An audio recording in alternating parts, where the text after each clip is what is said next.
So I have created a new section for the post race to see who are the winners, who are the losers of the last Grand Prix. Not everybody is winning, as you know. Only one team wins, but only one driver wins. But there are winners and there are losers from every Grand Prix, right?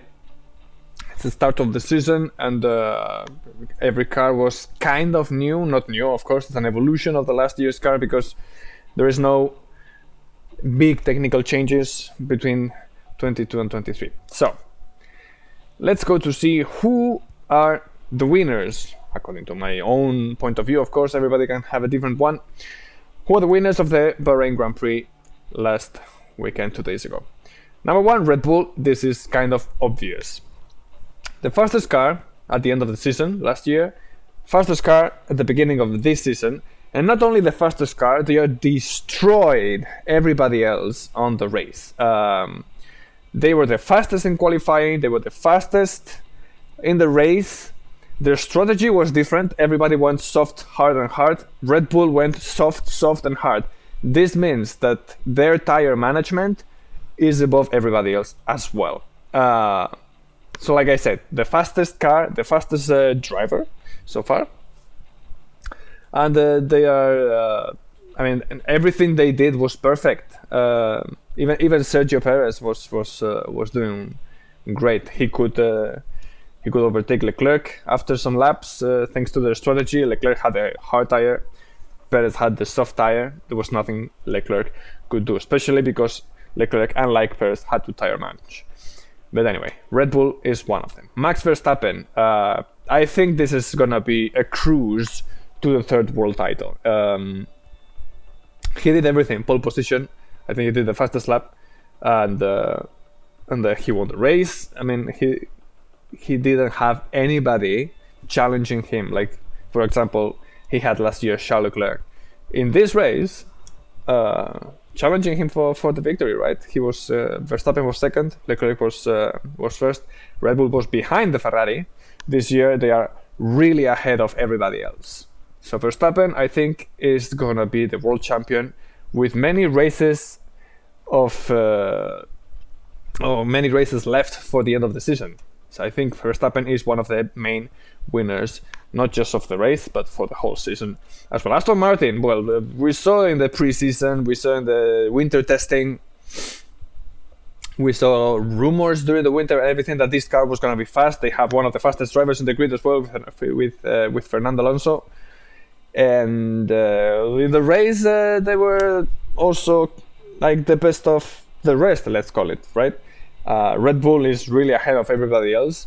Aston Martin was quicker than the Ferrari, especially because the Ferrari had to go managing the tires because they, like Carlos Sainz said on the radio, they eat the tires if they try to push.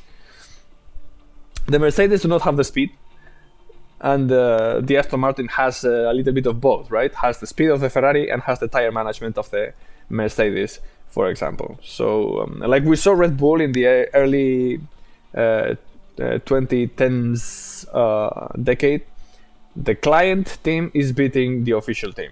Red Bull beat Renault at that time, and now we have Aston Martin beating Mercedes, at least with one of the cars. Alfa Romeo, I said the best of the rest, but actually there's like let's call the big four, right?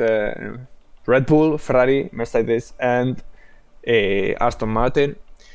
And then there is a gap, like Valtteri Bottas said after the race, with the rest of the teams. There is no last team anymore. There is a pack of teams, starting from Alfa Romeo and finishing with the McLarens and the Haas, for example, at least in Bahrain.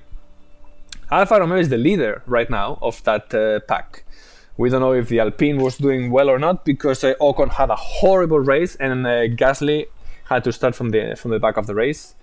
But he managed to be in P9, especially because Charles Leclerc had a problem with the engine. But anyway, Alfa Romeo with Valtteri Bottas at least had a very good race and looks like they are the best of the rest, at least at the beginning of the season. Let's see if their budget allows them to be there for all the season or what's going to happen with them. But so far, they are to be P8-ish. This year looks like there's only going to be 4 places. Sorry, P7. There are going to be 4 places, P7, 8, 9, and 10, to be taken by other teams. Not P7 and 8, sorry, P9 and P10, right? We have 4. Yeah, sorry. My school years are way behind me. So anyway, like I said, two spots for the points for the rest of the teams. Valtteri Bottas took the position, Pierre Gasly as well. Let's see how this is going to be developing. I think the battle for the best of the rest, let's call it, is going to be between the Alpines, the Alfa Romeos, and perhaps this team, actually. The Williams with Alexander Albon, who had a point scoring race, of course, with Leclerc's DNF. But anyway, points are points, right? 1 point at this time last season. They were really far behind everybody else, as was Aston Martin, as was McLaren. Thanks to having more points to develop the car, they are closer. They are there, kind of battling. It looks like this race with low wing allows them to go fast on the straight. So let's see if in other races where perhaps more wing is going to be needed, the car is as efficient as it was here. But looks like Williams made a very good step forward, more than one maybe. And I think this was a big surprise for everybody to see the Williams there challenging the pack, right? Challenging for the points, reaching to the points with Albon. Logan Sargent had a good race as well. I think this year the level of the grid is kind of good. So let's see the battle for the points. I think it's going to be really interesting this year. And another one, I think this is one of the biggest winners of the season so far. Only one race, but anyway, Fernando Alonso. After having so many bad decisions in his career, looks like finally, thanks to Sebastian Vettel's retirement, he got the movement right. He chose the Aston Martin. Maybe he saw the project, maybe because they paid him the money that Alpine was not giving him, because Alpine was not doing things fair to him. I don't know, I don't care. The thing is that he's in the Aston Martin, finally a car that can challenge the podiums, and we saw it in the Grand Prix. He overtook both Mercedes, one Ferrari, and probably he was going to overtake the other Ferrari as well, even though Charles Leclerc said that he was managing the distance. I don't think there was much he was going to be able to do. Of course, Carlos Sainz was much worse than Charles Leclerc, but we will see with that. And now let's go to the losers for me. Ferrari, number 1. Reliability was an issue last year, and reliability is an issue in race 1 once again. Charles Leclerc had a problem with the engine or power unit or something in the car that stopped the car. He said he was managing the distance and he was okay with the tire management and everything. Of course, he could not catch Perez and even less Verstappen. But still, until that point, he was in the podium and Fernando Alonso was coming from behind. I don't know if he was going to be able to keep him behind. But one podium less, and that is for Charles Leclerc. The other one is Carlos Sainz. For me, was one of the biggest disappointments of the race. During the winter season, looked like he was doing well. Finally, as he was saying, he was comfortable with the car and everything. So his comfortable version of the car is staying like, I think it was like 15 or 13 seconds away from Charles Leclerc. Charles Leclerc, who by the way said as well that he was not very comfortable with this car from this year. They gained some top speed, but in the corners it's worse. However, Carlos Sainz was really disappointing for me this weekend. The race pace at least was horrible. So yeah, Ferrari for me is one of the biggest losers. Their car is really bad with the tires, and this is going to be an issue for almost all the season, especially in racetracks where tire management is going to be key. Bahrain is one of them.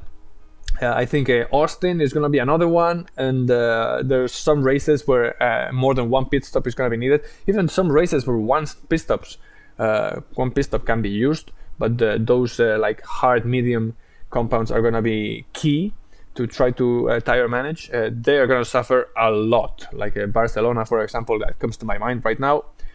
Let's see how Ferrari manages this during the season, because solving this is not very easy. You need to change many concepts in the car, and that requires money and wind tunnel time, and you are not allowed to spend as much as you want in either economy or the wind tunnel time or developing time. So let's see how they solve this, if they are going to throw this season to the trash and focus in the 2024 to try to win the title with Leclerc, which for me still is the driver number one, even though everybody says it's not. Let's see.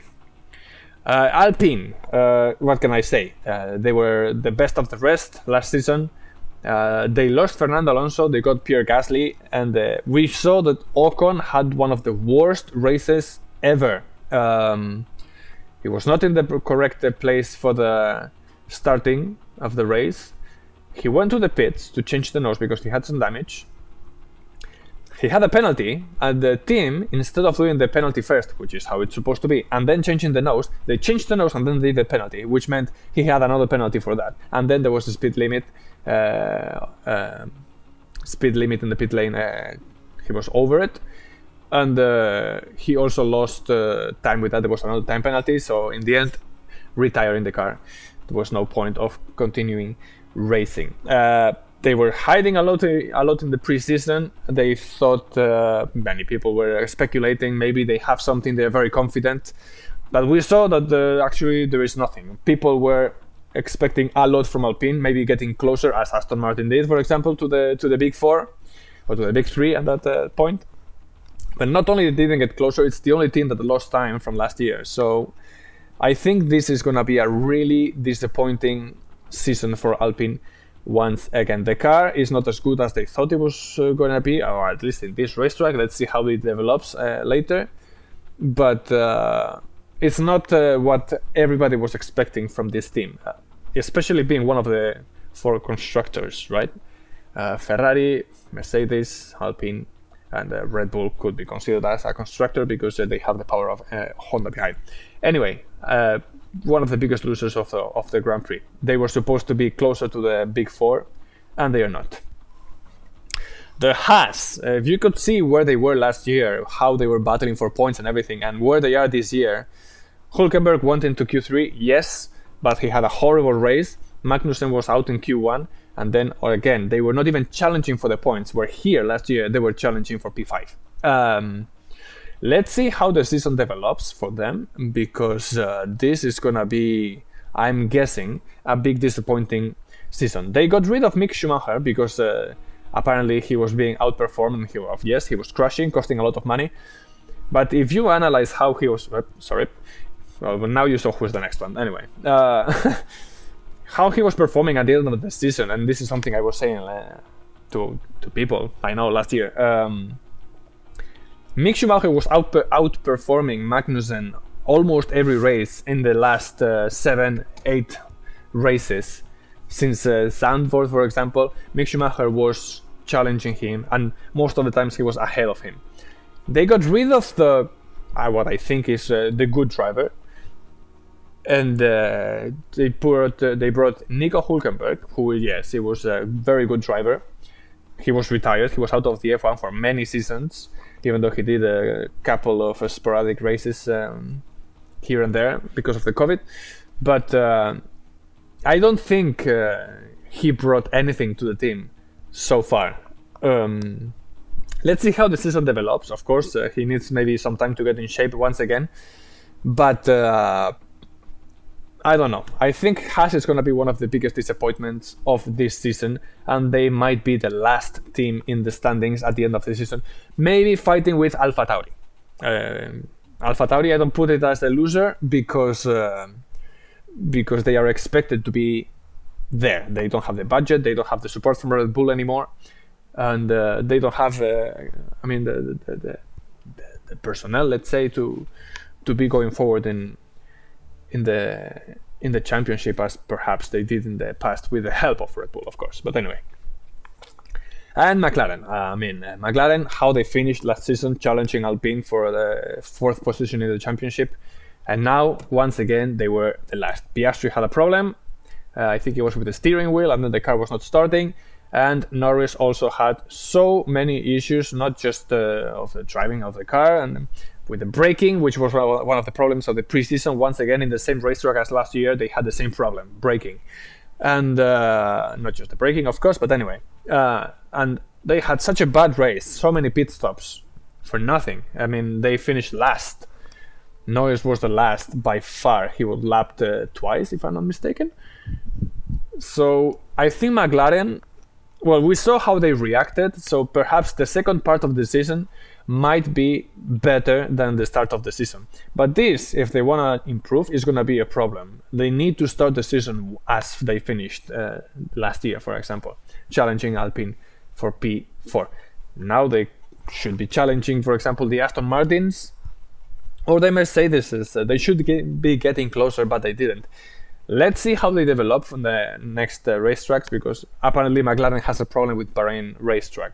Let's see how they develop in the next couple of races to see if they are the losers or not. They are going to be fighting once again to get out of the last positions of the championship or not. So for me, this is also one of the big losers of the Bahrain Grand Prix. And I think this might be a surprise from some people, but for me it is. The Mercedes. Mercedes was expected to be challenging at least the Red Bulls, or getting closer to them. They are one of the best managing the tires, but they just don't have the speed. Their engine is not the fastest. But if you see what happened with the Aston Martin, for example, the Aston Martin of Alonso at least, and you can see Stroll being on there in front of Russell as well, the Aston Martin has the speed. They are good managing the tires. Mercedes isn't. If a client team is beating the official team, there is a problem. And Mercedes right now has a problem. I don't know if it's the zero pod idea, which is not so zero pod anymore, but anyway. But something in the car makes it not quick enough. I think they will get faster as the season goes on, but if you want to challenge for the championship as Mercedes is expected, you cannot have a race like Bahrain starting the season. Hamilton was not able to overtake Carlos Sainz, who had a lot of problems on his own, right? The tire management, he was not able to push, and Hamilton pushing was not able to overtake the Ferrari not pushing. So I think this is unacceptable for a team like Mercedes. And the other one is like Lance Stroll, with both hands injured, was in front of George Russell being perfectly fit. So I mean, this is not what they should be aiming for. If Charles Leclerc was not in the podium, Hamilton should have been on the podium, not Alonso, being from Mercedes, of course. But it was not like this. And not only Alonso humiliated Hamilton in that corner, which overtaking is very difficult, but anyway, Hamilton was not even able to overtake Carlos Sainz during the race. He spent a lot of times, and you could see that even with the DRS, the Mercedes was not even challenging Carlos Sainz in the brake, like in the hairpins, for example, turn 1 or turn 5, right? I mean, it's really bad for me. I was expecting much more from Mercedes for this season. I was happy that they didn't get rid of completely of the zero pod idea. I liked the design of the car from last season more than this one, but still, I was expecting much more from the car. Seeing how they were able to win in Brazil, for example, or they were able to challenge for the victory in Austin, how they finished last season. They should have kept this hype to try to catch the Red Bulls and perhaps challenge them. Maybe not for pole positions, but seeing how they managed the tires, this team should be aiming to challenge Red Bull in the races. But not only they didn't challenge, they are maybe even further than before. Or the Red Bull gained too much, or of course everybody advanced a little bit, except for the Alpine. But anyway, I think one of the biggest losers as well is Mercedes for me. What do you think? Do you think there should be any other drivers or teams that should be put in winners, losers? Let me hear your opinion if you have any, and see you in the next race in the same section.